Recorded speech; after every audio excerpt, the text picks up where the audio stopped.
ដល់រដូវផ្កាស្ដៅទៀតហើយបងប្អូនចាហើយមានផ្កាស្ដៅអញ្ចឹងណាមុខម្ហូបដែលនឹកឃើញគេគឺញាំផ្កាស្ដៅនឹងឯងហើយនេះដែរខ្ញុំញាំផ្កាស្ដៅជាមួយនឹងសាច់ជ្រូកបងប្អូនចាមានស្បែកជ្រូកមានអីបន្តិចតួចអញ្ចឹងទៅសាច់លាយខ្លាញ់ចាយើងស្ងោរដាក់ជាមួយមកអូឆ្ងាញ់ណាស់បងប្អូនដាក់ម្ទេសហិលមកជូរជ្រះមាត់ដំបូងគេនេះគឺខ្ញុំចាប់ផ្ដើមដាក់ស្ងោរសាច់ចោលមុនសិនបងប្អូនចាចាំយើងរៀបបន្លែរៀបអីអញ្ចឹងទៅហើយសាច់នេះគឺថាយើងដាក់គល់ស្លឹកគ្រៃម្ដេងស្លឹកក្រូចហើយខ្ទឹមបន្តិចមកចាហើយអ្នកដាក់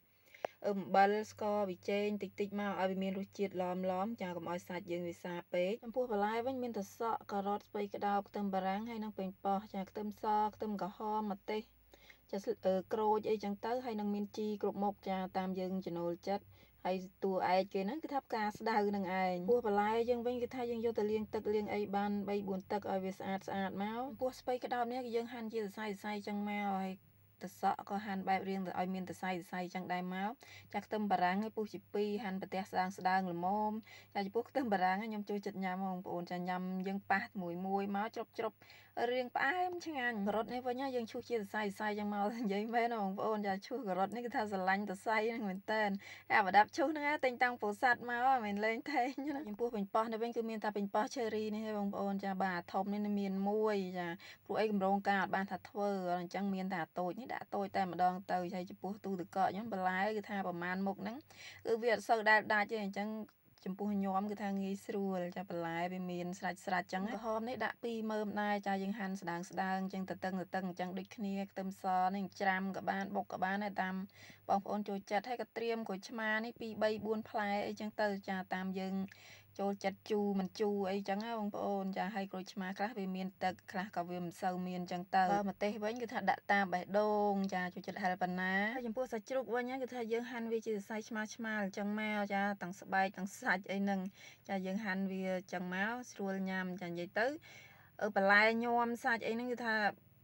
ចូលលក្ខណៈបែបថាឆ្មាលអញ្ចឹងទាំងអស់ហ្មងហើយមួយមុខទៀតដែលថាមិនដែលអាក់ខានសោះហ្មងហ្នឹងគឺថានេះមកសួរបងប្អូនលុះត្រាតែរត់ទិញអត់បានហ្មងឬមួយក៏យប់អីហ្មងបានថាអត់បានដាក់ដល់ផ្កាស្ដៅនេះវិញយើងដាំទឹកឲ្យពុះដាក់ស្រុះវាតប្រហែល1នាទីអីមកបានណាបងប្អូនចាចំពោះខ្ញុំលើកមុននិយាយមែនបងប្អូនខ្ញុំស្ងោហើយតតថា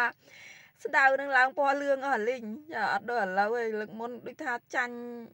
ទៅវិញដល់បងគាត់ស្ដីឲ្យគាត់ថាអាណាស្ងោរស្ដៅឯណាតចេញលឿងអញ្ចឹងវាបែកប្រមាត់វាអស់ហើយរត់ទៅល្វិញឥឡូវនេះគឺថាស្រុះតិចអញ្ចឹងបានណាបងប្អូនហើយក៏មិនភ្លេចដែរណាទឹកប្រហុកបន្តិចឥឡូវនេះគឺថាយើងរៀបគ្រឿងឲ្យអស់ហើយចាប់ផ្ដើមធ្វើទឹកត្រីម្ដងចាំមានទឹកត្រីទឹកប្រហុកដែលខ្ញុំធ្វើមិញហ្នឹងហើយម្សៅស៊ុបរ៉ូឌី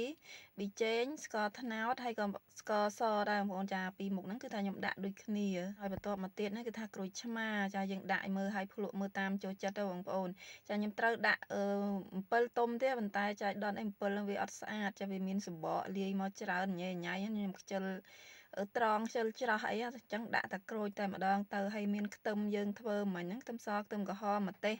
ចាដាក់ចូលឲ្យហើយចំពោះម្ទេសខ្ញុំដាក់តែ2គ្រាប់ទេអត់ទាន់ដាក់ច្រើនទេចាខ្លាចកូនញ៉ាំអត់កើតរសជាតិទឹកត្រីណាយើងលាយឲ្យវារៀងរសជាតិដិតមកបងប្អូនចាហើយដិតជូរប្រៃផ្អែមអីចឹងមកហើយដាក់សាច់ច្បល់ឲ្យវារៀងចូលជាតិបន្តិចចាំយើងដាក់លាយជាមួយនឹងបន្លែចាច្បល់បន្លែច្បល់សាច់នឹងទឹកត្រីនឹងឲ្យចូលសព្វគ្នាសិនមកហើយខ្ញុំថែមទឹកដែលយើងបានស្ងោរសាច់មិញហ្នឹងបងប្អូនចាគឺថាទឹកហ្នឹងឡើងឆ្ងាញ់ហ្មងយើងភ្លក់ទៅឡើងជាតិហើយរសជាតិរៀងឡមអញ្ចឹងហើយស្រាច់ទៀតនេះហើយរៀងនៅដាក់ម្សួរអញ្ចឹងហើយយើងដាក់ឲ្យរៀងមានទឹកមានអីចឹងមកជាតិទឹកស្ងោរហ្នឹងយើងដាក់មកគឺថាពេលយើងដាក់ម្សួរទៀតទៅចាវារៀងបើថាម្សួរយើងដាក់ទៅយើងដឹងហើយគឺវាស៊ីទឹកទៀតអញ្ចឹងបងប្អូនយើងដាក់ទឹកតិចចឹងទៅដើម្បីឲ្យវាមានទឹកផុកខ្លះវាខាំទៅជាមួយម្សួរមួយអីខ្លះទៀតចឹងទៅហើយម្សួរហ្នឹងយើងស្រុះវារៀងឆ្អិនហើយ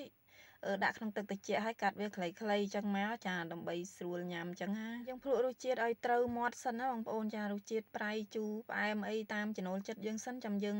បង់ម្សួរហើយជីហើយនឹងសណ្តែកដីនេះចូលសណ្តែកដីថ្ងៃនេះឲ្យរៀងចង់ស្ទើច្បល់វាមើលសពភ្លក់រសជាតិអីម្សាទៀតអីមកអែមសិនមកចាហើយនេះខ្ញុំចាប់ទុក